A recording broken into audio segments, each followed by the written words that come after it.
Bonjour Mohamed Saïd Qarrouk, c'est un plaisir de vous recevoir à nouveau dans la matinale de Média TV. Vous êtes professeur de climatologie à l'université Hassan II de Casablanca.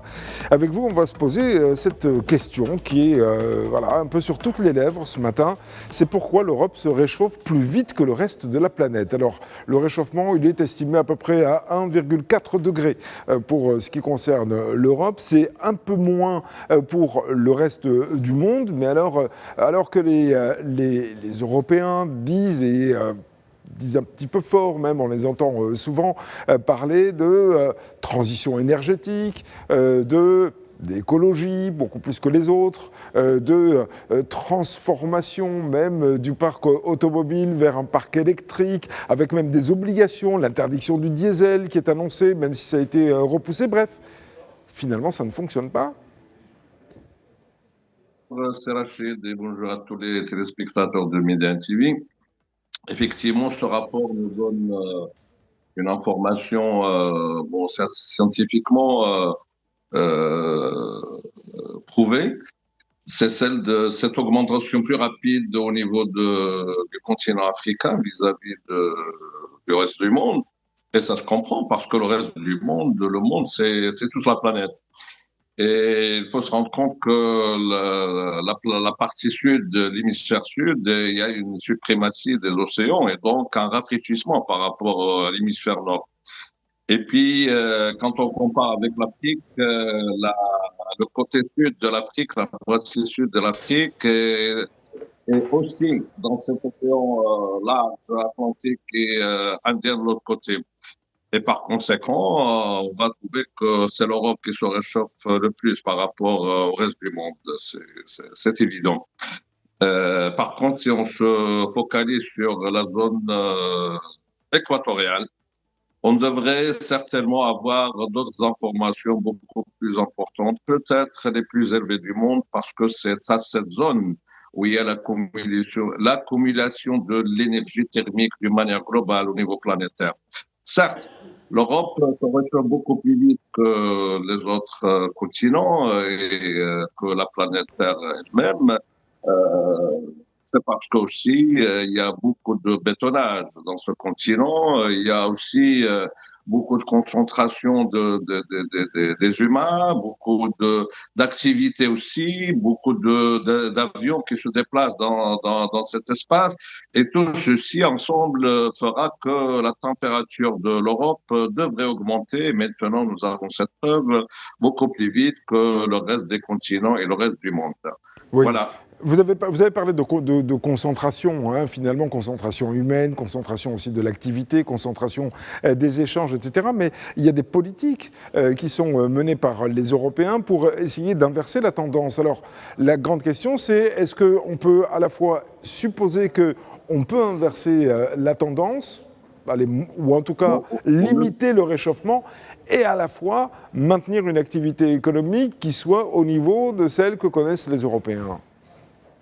On souhaite cette réorientation de réchauffement planétaire et du réchauffement européen, mais c'est pas si simple que ça, hein.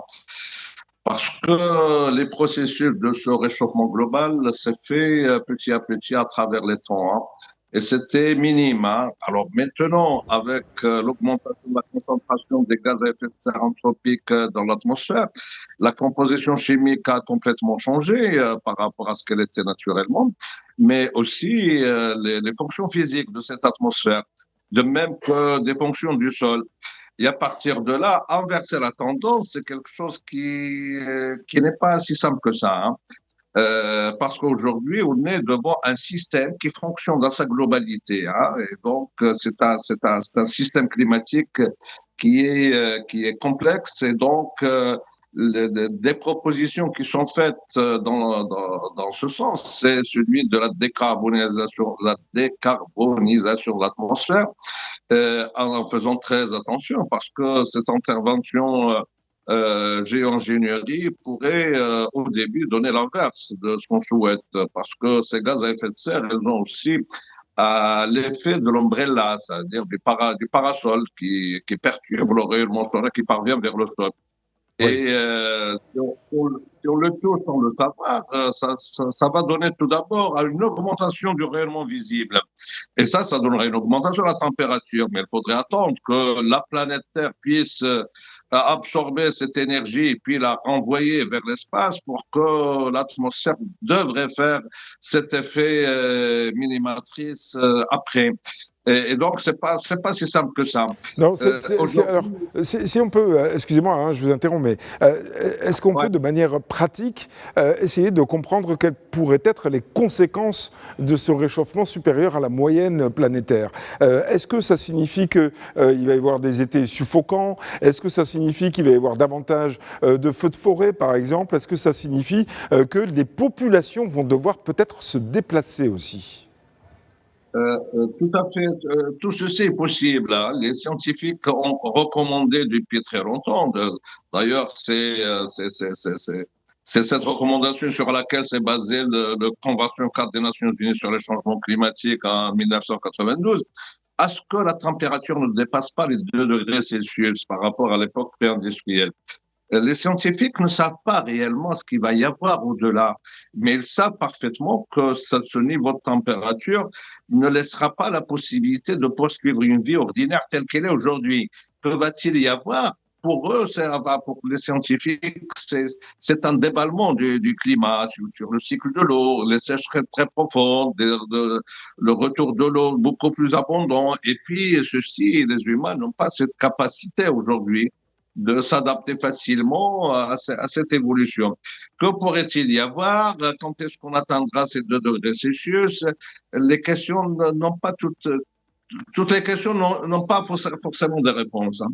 Oui. Et puis, en poursuivant cette évolution, nous sommes en train de découvrir l'évolution des effets du réchauffement sur le plan de la distribution. Et donc, on observe et on remarque les nouvelles fonctions de ce système climatique qui est plus énergivore qu'il ne l'a été, les plus énergétiques. Et donc, on découvre qu'il y a des événements hors habituels, des précipitations et des inondations qui se font dans le désert, qui se font dans des endroits qui n'ont pas été prêts à ça, etc., etc. Et donc, ces types de découvertes qu'on est en train de faire vis-à-vis de la nature nous mettent devant beaucoup de problèmes, beaucoup de doutes. Comment vont évoluer les événements dans le futur, que ce soit le proche ou à moyen terme? C'est ça la difficulté scientifique, parce que la science ne répond pas à toutes les questions, Oui. principalement dans ce qui est la distribution géographique. Il y a un bouleversement de la géographie de la chaleur, de la chaleur qui pousse vers les pôles, et puis un rétrécissement de la géographie du froid. Et entre les deux, il y a cette confrontation entre la chaleur et le froid, et entre les deux, il y a le cycle de l'eau, il y a la vapeur d'eau, il y a l'eau, il y a la neige. Et entre la chaleur et le froid, plus il fait chaud d'un côté, plus il fait froid de l'autre, plus le choc est rude et plus ça peut engendrer évidemment des phénomènes climatiques. Alors cela dit, Mohamed Saïed Tradour, l'Europe, c'est à 2 pas du Maroc, hein. Ça, c'est pas un scoop de dire ça. Comment dire qu'il y a que le détroit du Gibraltar qui nous sépare de l'Europe, c'est-à-dire 14 kilomètres. Est-ce que ça signifie que le Maroc est aussi concerné par ce qui vient de ressortir dans ce rapport scientifique? Le Maroc est concerné par le réchauffement climatique comme toute la planète Terre, hein. Alors maintenant, la géographie du Maroc et celle de l'Afrique du Nord n'est pas celle de l'Europe, hein. L'effet de la Méditerranée sur le sud n'est pas le même que celui sur le nord, hein. Et à partir de là, donc, le réchauffement est là, l'évolution est là. Et on s'attend sur le plan planétaire à ce que cette température continue d'augmenter parce que le bilan énergétique ne s'est pas stabilisé. Et donc, on va évoluer encore vers une température plus élevée jusqu'au moment où on aura des indices sur la stabilité sur le bilan énergétique. Et en attendant, on peut pas réellement tracer toute la cartographie de cette évolution du climat, principalement, comme je l'ai dit, je le répète, sur le plan de la distribution des événements météorologiques. C'est la question la plus délicate, hein, chez les scientifiques. Oui. Voilà. Alors, vous, en tant que scientifique, Mohamed Saïd Kharrouk, vous êtes climatologue, rappelons-le, professeur universitaire. Vous, en tant que scientifique, avec vos homologues scientifiques, les autres à travers le monde, est-ce que ce matin, vous pouvez dire, oui, on est inquiet? Ben, c'est une autre alerte qui s'ajoute aux autres. Maintenant, la solution, enfin, sur le plan national, on a beaucoup de liberté pour prendre des décisions, pour s'adapter convenablement. Sur la scène internationale, ce sont les négociations. Et les négociations trébuchent vu que les priorités chez les uns et les autres ne sont pas les mêmes. Malgré qu'il y a des endroits qui sont en train de disparaître, qui se noient, comme les pays, les îles, par exemple, les feux aussi, les méga-feux qui se développent aujourd'hui avec le réchauffement climatique, quelque chose qu'on n'a pas l'habitude de gérer. Et ce sont des choses donc qui nous mettent devant un défi existentiel, principalement dans beaucoup de fonctionnalités, que ce soit de notre sol, que ce soit de notre vie d'une manière globale, parce que cette évolution du climat au sommet de la pyramide environnementale, il impacte directement l'homme qui est à la base de cette pyramide environnementale, n'est-ce pas? Et à partir de là, l'effet négatif est les plus décisif. La vie humaine, selon vous, la vie humaine est en danger? Je ne parle même pas de la vie animale, mais la vie humaine est en danger? Enfin, bon, la vie humaine, on la connaît aujourd'hui, hein, avec toutes les complexités économiques, sociales, de santé, etc., etc. Oui, il est en danger parce que il y a beaucoup de nos moyens qui ne peuvent pas assumer leurs fonctions vu qu'ils sont dépassés par les normes environnementales, par les normes climatiques.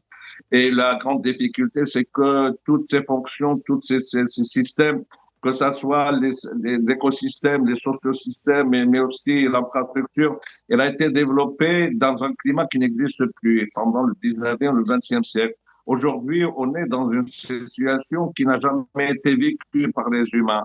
Et le gros problème, c'est que ça évolue très rapidement. On n'a pas le temps de développer, de faire l'habilitation de toute cette infrastructure que nous avons, que ce soit les infrastructures solides, physiques ou les infrastructures sociales d'une manière générale.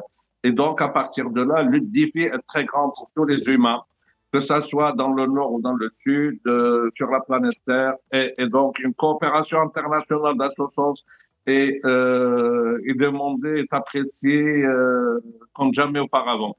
Et à tout un chacun de voir sa situation spécifiquement comme elle est et de voir comment de s'adapter convenablement à cette évolution très rapide. Et de prendre ses responsabilités, bien entendu. Merci beaucoup, Mohamed Saïd Kharrouk, d'avoir été l'invité de la matinale de Média TV pour nous lancer une nouvelle fois cette alerte sur le climat avec l'Europe qui se réchauffe à peu près 2 fois plus vite que le reste du monde. Je rappelle que vous êtes professeur de climatologie à l'Université Hassan II de Casablanca. Merci beaucoup encore une fois et excellente journée à vous.